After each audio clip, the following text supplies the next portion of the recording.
नमस्कार दोस्तों, स्वागत है आपका हमारे इस चैनल धूप धुनुची आरती में। दोस्तों, आज जिस विषय के ऊपर असल में हम बात करने वाले हैं, इस विषय को लेकर कई बार जो है आप लोगों का सवाल आदि आया है और मैंने भी आप लोगों को कई बार बताया है। खासकर जो लोग हमारे चैनल के पुराने व्यूअर्स हैं, उन्हें तो अब तक इस विषय के ऊपर जो है स्पष्टता हो जानी चाहिए थी, पर अभी भी जो है कई लोगों के मन में कई सारे जो है कन्फ्यूजन है। मतलब कई लोगों के मन में उस प्रकार से प्रकाश अभी भी नहीं गया है। अभी भी थोड़ा धुंधला धुंधलापन है इस विषय को लेकर कि तंत्र जो है वो गृहस्थ के लिए है या नहीं। तो पहली बात जो है, तंत्र सभी के लिए है। तंत्र गृहस्थ के लिए है, तंत्र साधक के लिए है, तंत्र सन्यासी के लिए है।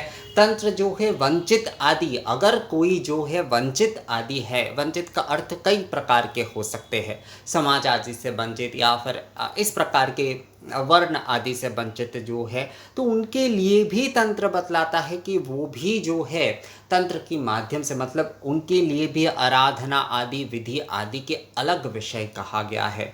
तो तंत्र जो है किसी के साथ भी कोई अन्याय नहीं करता है, सभी के साथ न्याय करता है। हमारे तंत्र शास्त्र की विशेषता यही है। और इतने सारे विषय क्योंकि तंत्र में हैं, तो तंत्र को जो है एक समय जो है हमारे, अगर कहा जाए कि हमारे देश में जो मेन स्ट्रीम धर्म जो था, जो कि पहले तो वैदिक धर्म था, वैसे वेद और तंत्र में उस प्रकार से किसी भी प्रकार का कोई विरोध नहीं है, पर बाद में जो हमारे धर्म का जो मूल आधार बना एक प्रकार से, मतलब हमारे पौराणिक शास्त्र पुराण और जो है स्मृति शास्त्र के आधार पर जब कई सारे विषय चलने लगे, तो वहाँ पर आगम के मूल मत को जो है वहाँ पर थोड़ा सा जो है दूसरे तरीके से लोगों के सामने पेश कराया गया। इसके पीछे का उद्देश्य यही था।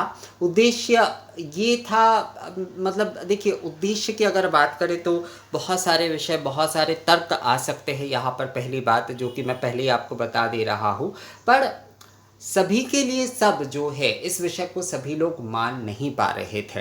तो इस कारण से भी जो है तंत्र की जो मूलता है, मतलब तंत्र की जो मूल विषय है कि सभी के लिए, चाहे वो गृहस्थ हो, साधक हो, सन्यासी हो, वंचित वर्ग हो, वर्ण से जो है उन्हें अलग किया गया है, सभी के लिए जो है तंत्र जो है स्वागत करता है। पर विधि सबके लिए अलग है, विधि सबके लिए अलग है। तो एक विधि आदि के साथ जब जो है हमारे स्मार्त विधान और पौराणिक धर्म विशेषकर चालू हुआ, आज हम लोग बहुत सारे विषय में कहते हैं कि वैदिक धर्म आदि, असल में हम आज जिस धर्म के अनुसार चलते हैं वो पौराणिक धर्म है दोस्तों। वो असल में जो है वैदिक धर्म तो नहीं है, क्योंकि वैदिक धर्म बहुत ही जो है अलग है, क्योंकि वो ज्ञान पे प्रतिष्ठित है और वैदिक धर्म में चलना कलयुग में संभव नहीं है। इसलिए बार बार जो है हमारे जो महापुरुष है उन्होंने बार बार कहा है कि आगम मत ही जो है, आगम तंत्र ग्रंथों में भी इस विषय को कहा गया है, कली काल में जो है तंत्र ही जो है वो एकमात्र जो है आराधना पद्धति है। वैदिक मत आदि जो है उस ज्ञान मत में जो है प्रतिष्ठा होना कली काल में बहुत मुश्किल है, क्योंकि अन्नगत प्राण है। तो हमारे आज के जो धर्म विधान चलते हैं वो मूलता जो है वो पुराण के ऊपर आधारित है। पर अगर हम प्राचीनता की बात करें धर्म की, तो वैदिक और जो है तांत्रिक, ये दो श्रुति ही जो है सबसे प्राचीन है। और क्रिया में जो है तंत्र जो है, यानी कि आगमुक्त विधान ही जो है वो सर्व प्राचीन है। और इस आगम में हमारे तंत्र शास्त्र में जो है गृहस्थों के लिए भी जो है समान रूप से विधि रखा गया है, साधक के लिए भी रखा गया है, सन्यासी के लिए भी रखा गया है। अब आपको ये समझना होगा कि कौन सा आपके लिए है, कौन सी आपके लिए है, ये समझना होगा। बहुत सारे लोग सोचते हैं कि पंचमकार जो है उसके बिना तंत्र हो ही नहीं सकता। बिल्कुल नहीं है। पंचमकार देखिए, पंचमकार के माध्यम से जो साधन होता है वो विराचारी सन्यासी करे, विराचारी जो साधक है या विराचारी जो सन्यासी है वो इस कार्य को करेंगे। वो सभी के लिए नहीं है, वो गृहस्थों के लिए, वो वश्याचार्यों के लिए। दिव्याचारी के तो विषय ही अलग हो जाते हैं, क्योंकि वहाँ पर सब कुछ मानस में अर्पण होता है। तो वश्याचार्य के लिए ये विषय नहीं है। पश्चाचारी या गृहस्थों के लिए क्या आवश्यक है? क्या वो तंत्र की साधन नहीं करेंगे? क्या वो तंत्र के आराधन नहीं करेंगे? बिल्कुल। आगम के बिना कोई पूजा ही जब नहीं हो सकती है, आगम ही जो है पूजा का मूल है, तो तंत्र तो हमारे प्रतिदिन के जीवन का जो है एक अभिन्न हिस्सा है। तो तंत्र के बिना हम कुछ कर ही नहीं सकते। हम ये षोडशोपचार दशोपचार आदि करेंगे कैसे तंत्र के विधान के बिना? तंत्र के विधान के बिना कुछ नहीं हो सकता दोस्तों। बीज मंत्र आदि भी जो कुछ भी हम कहते हैं, जो कुछ हम जो है शोधन करते हैं, जो निवेदन करते हैं, ये जो सारे पद्धति है, ये जो सारे विषय है, ये सारे के सारे तंत्र यानी कि आगमुक्त विधान है, उपचार आदि विधि जो है। तो पंचमकार आदि के बारे में जो लोग सोचते हैं कि पंचमकार आदि के बिना तंत्र हो ही नहीं सकता, मतलब पंचमकार ही ज़रूरी है, ऐसा बिल्कुल नहीं है। वो एक निर्दिष्ट साधक के लिए ही ज़रूरी है, वो सभी के लिए नहीं है।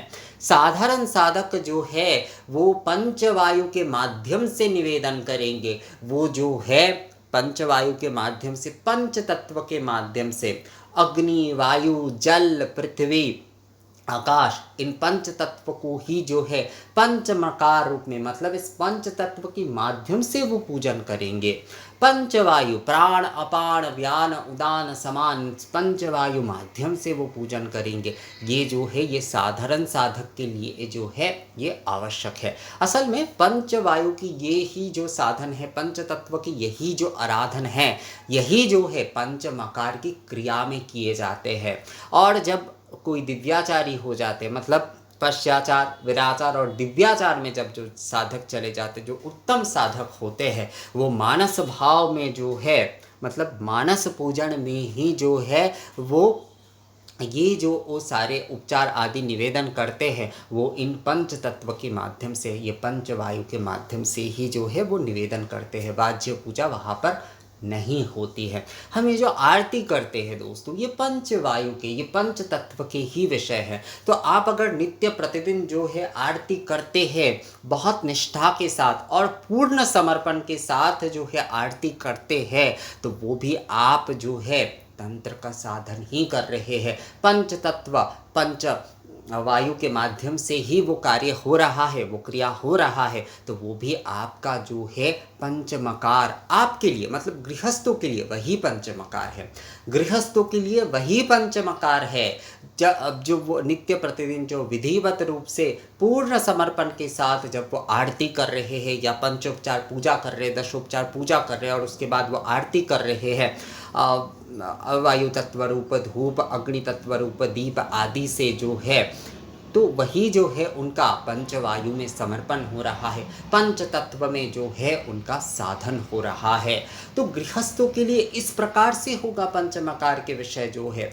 पंचमकार को केवल मात्र जो है मद्य, मांस, मैथुन आदि के साथ जो है जोड़ लेते हैं सभी लोग, पर वो एक निर्दिष्ट साधक के लिए है। क्योंकि ये साधन करना क्यों आवश्यक होता है? क्योंकि वो शुचि, अशुचि, ये सारे विषय से जो है, यानी कि मद, मांस आदि इन सारी चीज़ों की आसक्ति को त्याग कर जो है वो ऊपर उत्तमता की ओर बढ़ते हैं। तो इसलिए क्रिया के माध्यम से जो है वो पंचमकार की साधन करते हैं। पर दोस्तों, ये विषय जो है जब तक आप अपने मानस भाव में, पंच तत्व में, पंच वायु में जो है मानस भाव आप में जब तक नहीं होगा, तब तक जो है आप एक क्रिया भी नहीं कर पाएंगे। मतलब पश्चाचार में ये भावना अगर आपके मन में जो है पूर्णता से जो है बैठ जाते हैं, अर्थात साधारण जो होते, जो साधारण पूजा आदि के, ऐसा तो नहीं है कि एक दिन में कोई विराचारी बन जाएगा, एक दिन में कोई दिव्याचारी बन जाते हैं।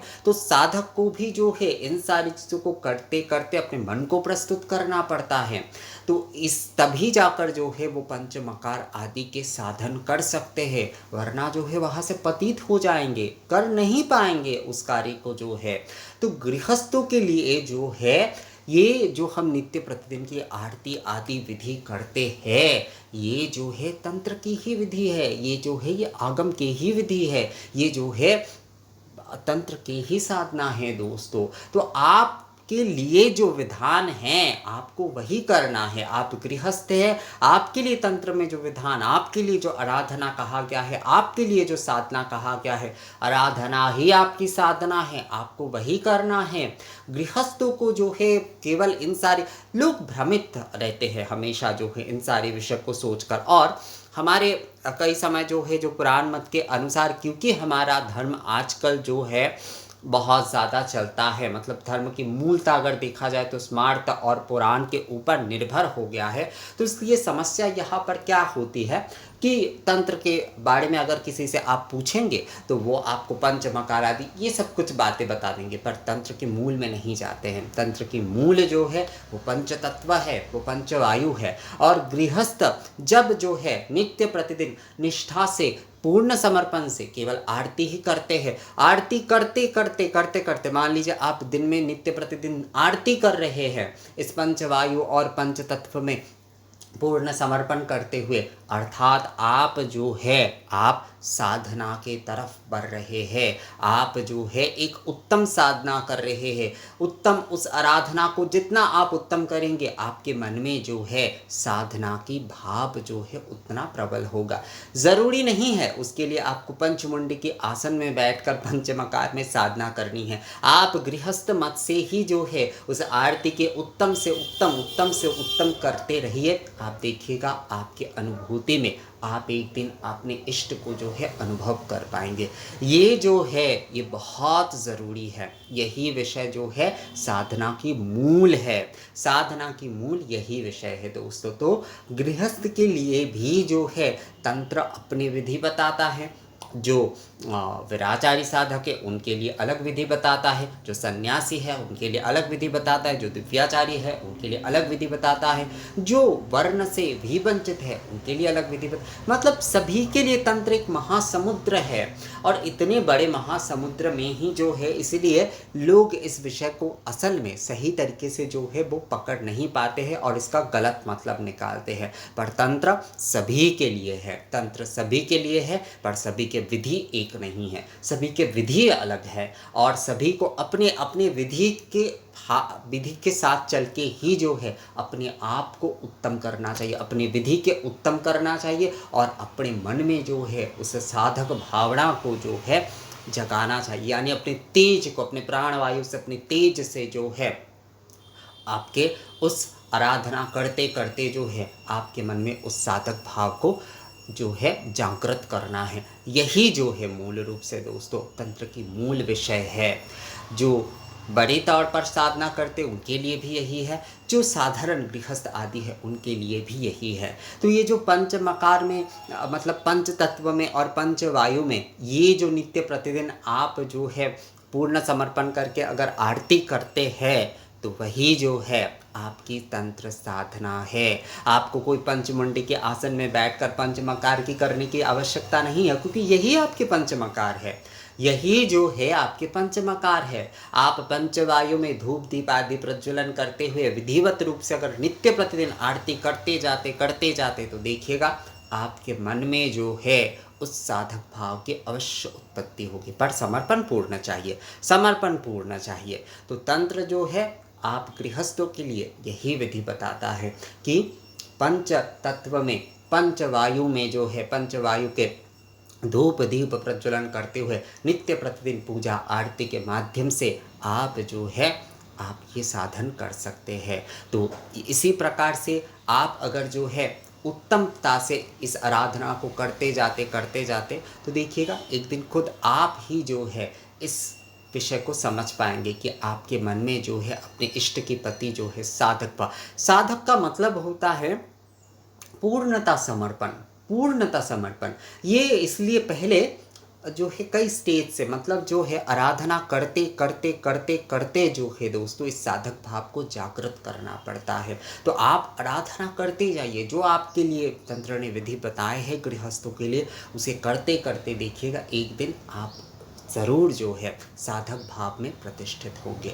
जो आपके है आपको वही करना है। ज़्यादातर हम लोग क्या है यहाँ से वहाँ से थोड़ा बहुत देखते हैं, कोई भी कार्य निष्ठापूर्वक नहीं करते, तो इसीलिए हम कहीं तक पहुँच नहीं पाते हैं। तो उत्तमता में अगर आप पहुँच पाते हैं, उत्तम से उत्तम अगर आप जा पाते, श्रेष्ठ जगह पर आप जो है पहुंच पाते हैं, तो साधक भाव आप में अवश्य जागृत होंगे। तो आराधना करते जाइए। जो तंत्र विधि आपके लिए है, यही आपकी साधना है कि पंच वायु में पंच तत्व के माध्यम से जो है धूप दीप आरती से, पूजा के माध्यम से आप जो है नित्य प्रतिदिन इस प्रकार से जो है साधन करें। तो यही आपके साधना है। तंत्र आप गृहस्थों के लिए यही साधन कहता है और इसे ही आपको पालन करना चाहिए। तो ये वीडियो कैसा लगा आप लोगों को मुझे कमेंट्स करके ज़रूर बताइएगा। मिलते हैं आपसे अगली वीडियो में, तब तक के लिए नमस्कार।